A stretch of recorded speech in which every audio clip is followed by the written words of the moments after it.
My name is Sarah Jenkins, and until 2 years ago I believed I had the perfect childhood. I grew up in Naperville, Illinois, a beautiful suburban town about 30 miles west of Chicago where families go to raise children and live the American dream. Our family was the kind people described as goals. My dad, Robert Jenkins, was a regional sales manager for a medical supply company who traveled every single week for work.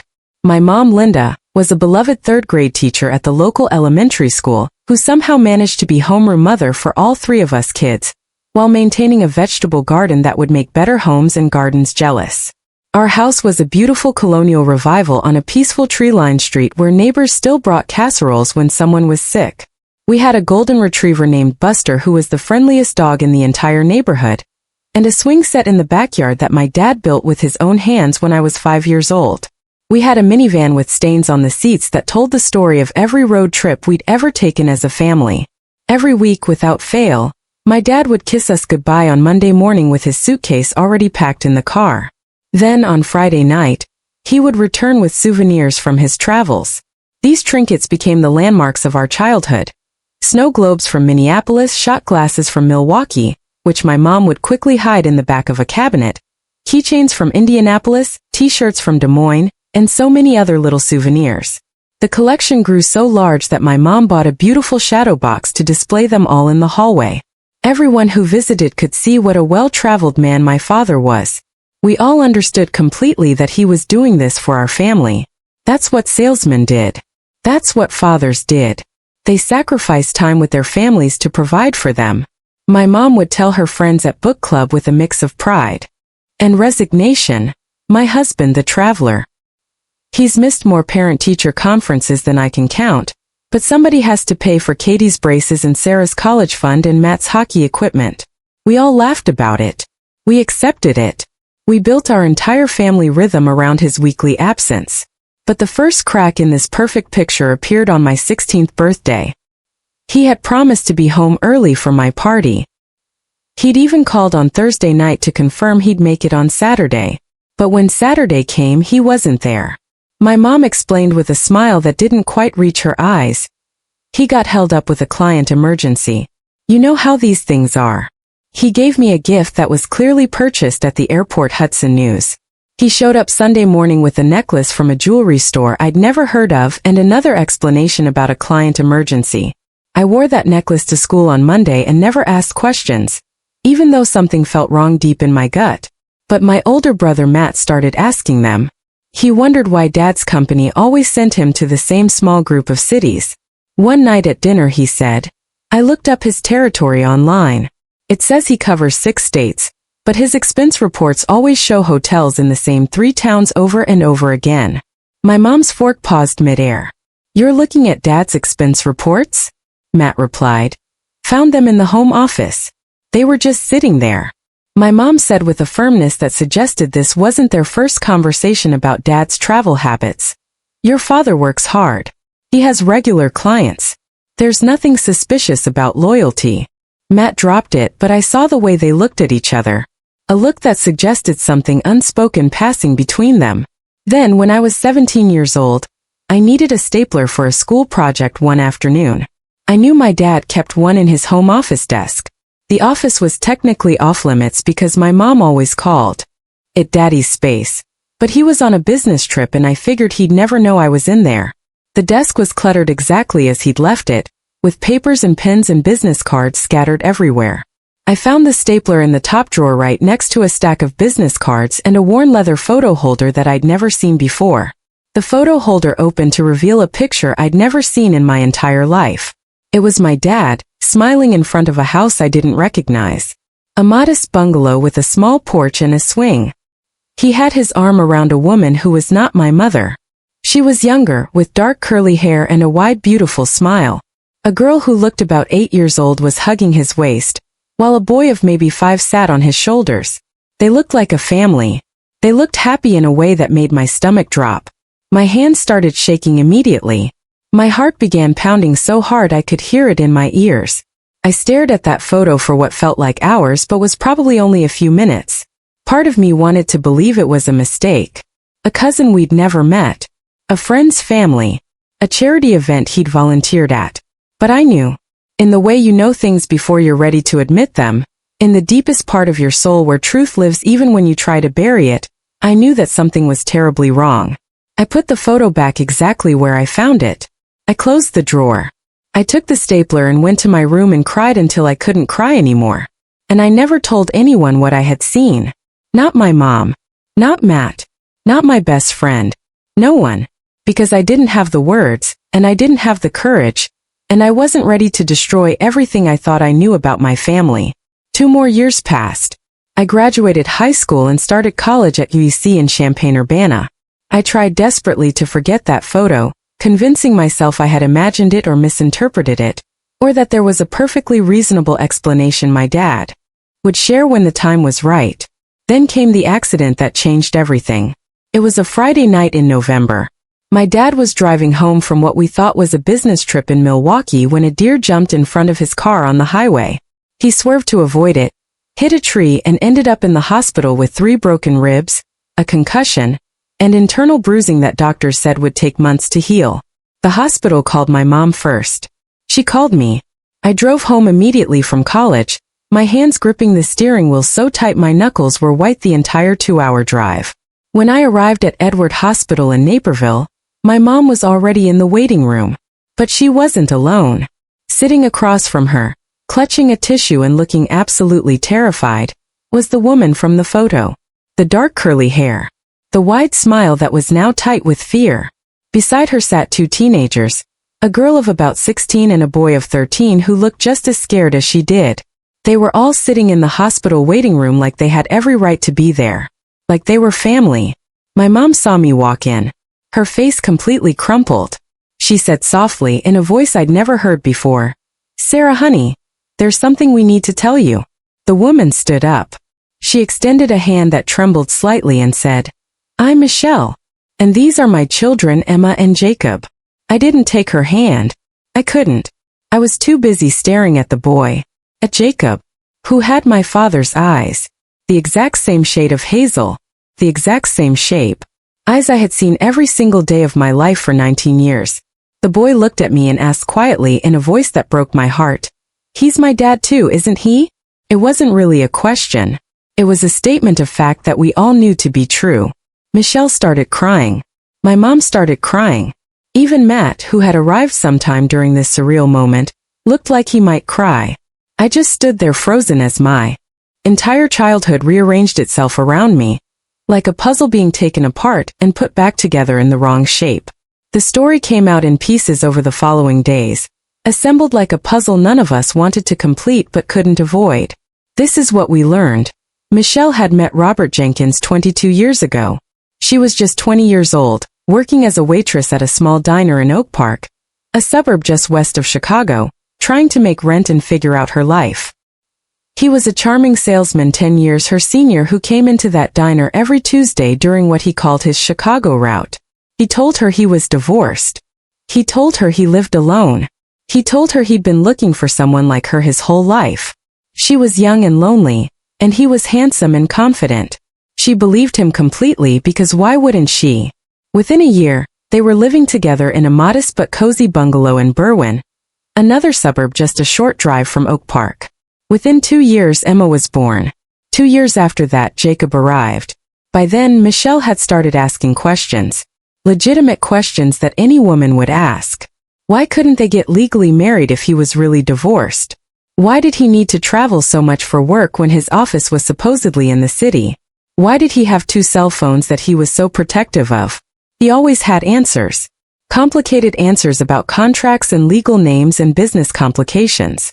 Answers she wanted to believe because the alternative was too painful to even consider. She didn't find out the truth until Emma was 5 years old.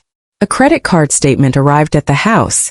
One of those rare administrative mistakes where something gets mailed to the wrong address. It showed charges for restaurants and stores in Naperville, places Michelle had never been and didn't know. It showed a payment for a children's dental practice. And it showed a name she didn't recognize. Linda Jenkins. She confronted him. He broke down completely and told her everything. The wife. The 3 other children. The beautiful house in Naperville. The 20 years of lies that were still continuing. She almost left him. She should have left him. Any reasonable person would have left him.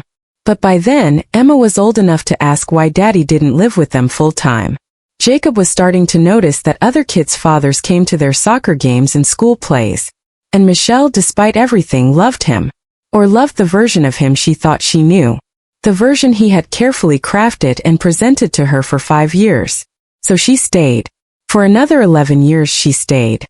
The arrangement they developed was bizarre but somehow functional. My dad would spend Monday through Wednesday in Berwyn, living as Michelle's husband and Emma and Jacob's father. He cooked dinner with them, helped with homework, tucked them into bed. Then Wednesday nights he would tell them he had to travel to another city for work.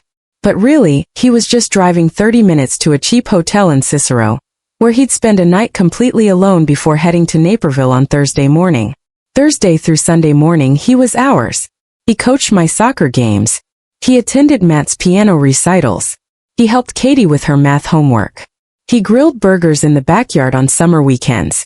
He was present, engaged, and in every way that mattered he was our dad. The only dad we knew.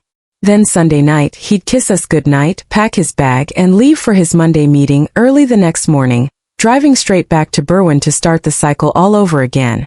He did this for 20 years. 2 full decades of maintaining this double life. 2 families. 2 homes. 2 completely separate existences, separated by just 30 minutes and a web of lies so intricate and carefully constructed that it would take us months to fully untangle it.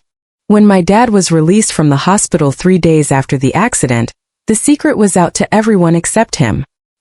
He walked into the Naperville house expecting sympathy and comfort. Instead, he found a living room full of people waiting for him. My mom, me, Matt, Katie, Michelle, Emma, and Jacob. His 2 families together in the same space for the very first time.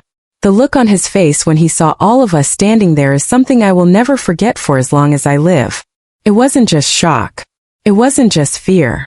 It was something much deeper. It was the collapse of a structure he had spent 2 decades building. 20 years of lies and careful management and double lives. All falling in on itself in a single terrible moment. He whispered, "How?" Not to any of us specifically, but just to himself. Just to the universe. My mom said bitterly, her voice dripping with years of betrayal, "The deer happened, Robert. The deer happened. If you hadn't crashed your car, we might never have known. Isn't that right? You'd still be living your little double life, and we'd all be clueless and happy, and you'd be the hero of 2 families instead of the villain of one story." My dad sank into the nearest chair like his legs had given out. He looked at each of us in turn, as if memorizing our faces for the last time. He said, "I'm sorry. I'm so sorry." Michelle stood up. She had been quiet the entire time, letting us process and grieve and rage. But now she spoke and her voice was like steel. She said, "You told me you were divorced. You told me you had no children. You let me raise our kids thinking their father was a good man who just had to travel for work. You stole 18 years of my life. You stole their childhood. You stole any chance I had to find someone real who would actually be there for me, and for them." When my dad tried to respond, she held up her hand. "No. You don't get to talk. You don't get to explain.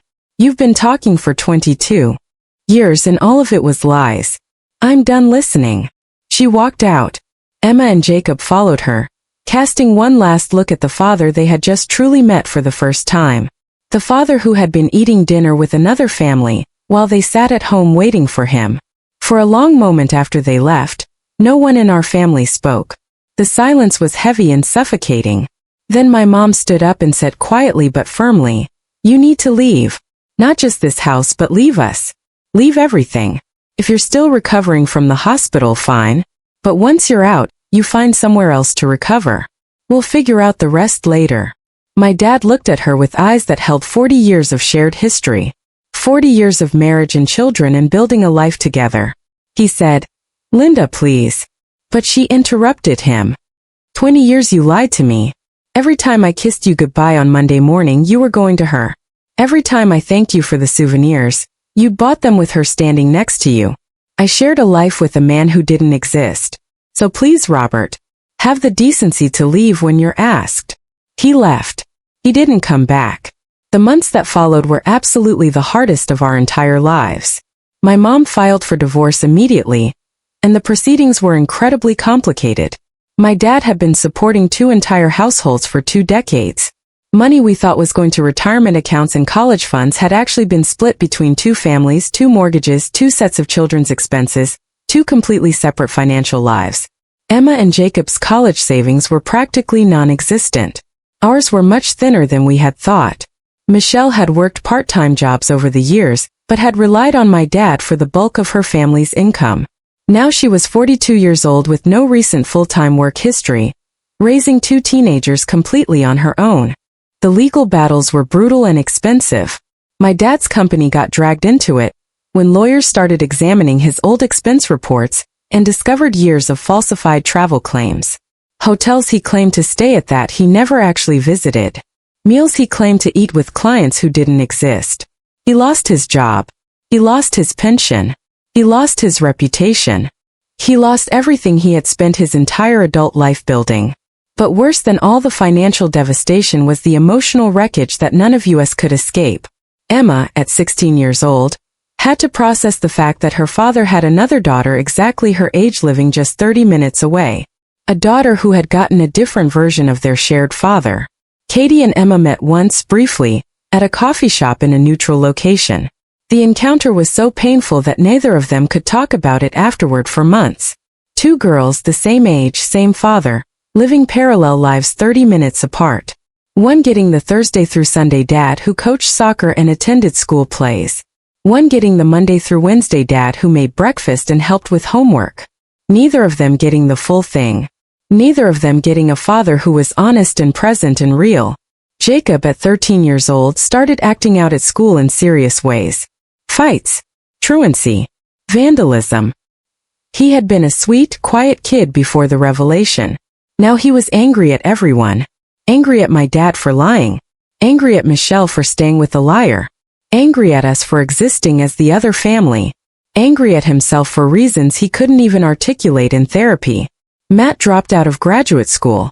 He had been studying psychology of all things. He suddenly found himself completely unable to focus on textbooks and case studies when his own life had become a case study in deception and betrayal. I coped the way I always had, by burying myself in schoolwork, pretending everything was fine, refusing to feel anything until I was alone at night in my dorm room where I could cry without anyone hearing. It wasn't healthy. I knew it wasn't healthy. But facing the truth meant facing the fact that I had seen that photo when I was 17 years old and I had said nothing. I had 2 years to prepare for this and I wasted them pretending it wasn't real. As for my dad, we all called him Robert now, never Dad.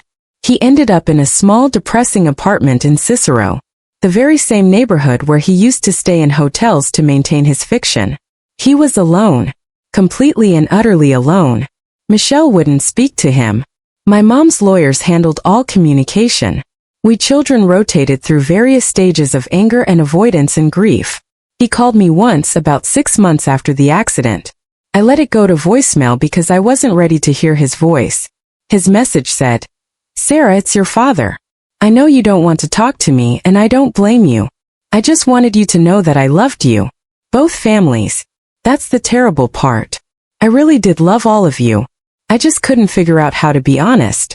By the time I realized I should tell the truth, it was too late.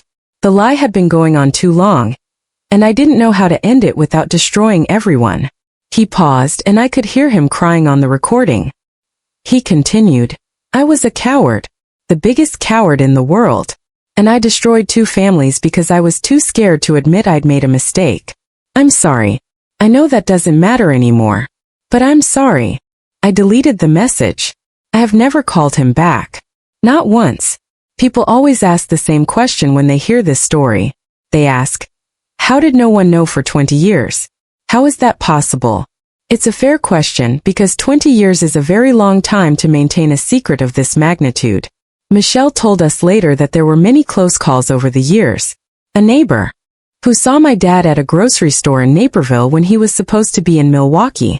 A school field trip that overlapped between Emma's school and mine, where they were at the same museum on the same day and somehow didn't see each other.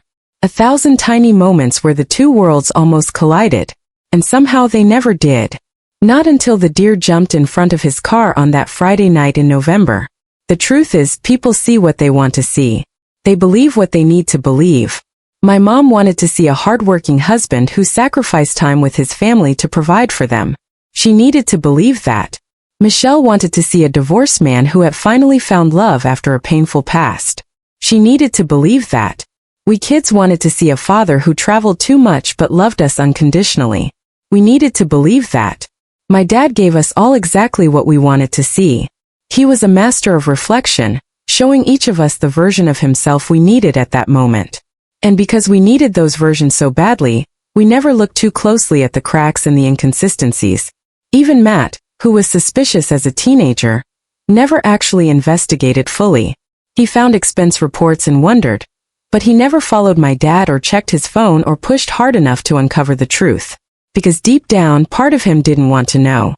That's the thing about family secrets that people don't understand. They survive and thrive not because the liars are so incredibly skilled, but because the rest of us are so incredibly skilled at not seeing what's right in front of us. At explaining away the inconsistencies. At accepting the stories we're told because the alternative is too painful to face. Now 2 full years have passed since the accident that destroyed everything. My mom sold the Naperville house. She couldn't bear to live there anymore with all the memories. She lives in a smaller condo now in a different part of town. She still teaches 3rd grade but at a different school. And she has started dating again. Cautiously and tentatively, like someone testing ice to see if it will hold her weight. Michelle and the kids stayed in Berwyn. That was their home, and they couldn't afford to move anyway. Emma graduated high school and is considering community college while working part-time at a restaurant. Jacob is doing better. Therapy helped eventually after months of resistance. He and I exchanged the occasional text message on holidays and birthdays. We're not siblings in any meaningful sense of the word, but we're connected by blood and trauma in ways neither of us knows how to navigate. Matt finished his degree after taking a year off. He works as a family counselor now, specializing in trauma and betrayal. He says it helps him process our own history by helping others navigate theirs. Katie is in college studying journalism. She says she wants to write about secrets in families and the things we hide from each other. I graduated last spring with honors. I live in Chicago now working at a marketing firm, trying to build a life that feels real and honest and uncomplicated for the first time. I date carefully. I watch for signs. I've become an expert in reading people's micro-expressions and noticing when their stories don't quite add up. As for Robert, our father, Michelle's partner, Emma and Jacob's dad, he still lives in that small apartment in Cicero. His health is declining rapidly. His liver, his heart, his spirit all failing him at once because the guilt has been eating him alive from the inside out. My mom told me recently that he reached out again through a lawyer. He asked if any of us would be willing to see him just once. Just to talk before it's too late. I don't know if I will. Part of me wants to look him in the eye and ask the questions that still haunt me late at night when I can't sleep. How could you kiss us goodnight and drive to another family? How could you watch us open presents on Christmas morning, knowing another set of children was waiting for you to come home? How could you lie for 20 years without ever once slipping? Without ever once choosing honesty over deception? But another part of me knows that answers won't change anything. The childhood I remember is gone forever. The father I loved never actually existed. The man in that small apartment in Cicero is a stranger who shares my DNA and my history, but none of my future. So maybe someday I'll be ready to meet that stranger. And maybe I won't. But for now, I'm focused on building something real with my life. Something honest. Something that won't shatter when I look too closely at it. I still have that shadow box from the Naperville house. My mom didn't want it, so I took it. It sits on a shelf in my Chicago apartment with all those souvenirs from all those business trips. The snow globe from Minneapolis. The shot glass from Milwaukee. The keychain from Indianapolis. The t-shirt from Des Moines. And all the rest. Every single one of them was a lie. My dad didn't buy the snow globe in Minneapolis. He bought it at a mall in Oak Park, just 30 minutes from home. The shot glass from Milwaukee came from a liquor store down the street from Michelle's house in Berwyn.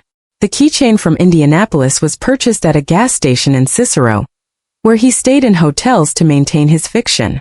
The t-shirt from Des Moines came from a strip mall in Naperville, where he went on his lunch breaks. 20 years of souvenirs. 20 years of false memories. 20 years of physical evidence for a life that never actually happened. But I kept them anyway. Not because they're precious or valuable, but because they remind me of something incredibly important. They remind me that the stories we tell ourselves can be beautiful and convincing and completely untrue. They remind me that the people we love most in the world are capable of hurting us most deeply. They remind me that secrets, no matter how carefully kept and maintained, will eventually find their way to the surface, one way or another. And they remind me that sometimes the shortest distance between 2 points isn't a straight line at all. Sometimes it's a 30-minute drive on the highway between 2 houses in 2 suburbs. 2 families living parallel lives. 2 sets of children with the same father. 2 women who loved the same man. All connected by someone who couldn't make a choice, so he chose nothing and destroyed everyone in the process. The souvenirs sit on my shelf now as a permanent monument to deception and betrayal. And every single time I look at them, I remember to ask questions. To look closely. To trust my instincts when something feels wrong. I remember to never, ever accept a story just because I want it to be true. And I remember that love and lies can coexist in the same heart. That is perhaps the most painful truth of all.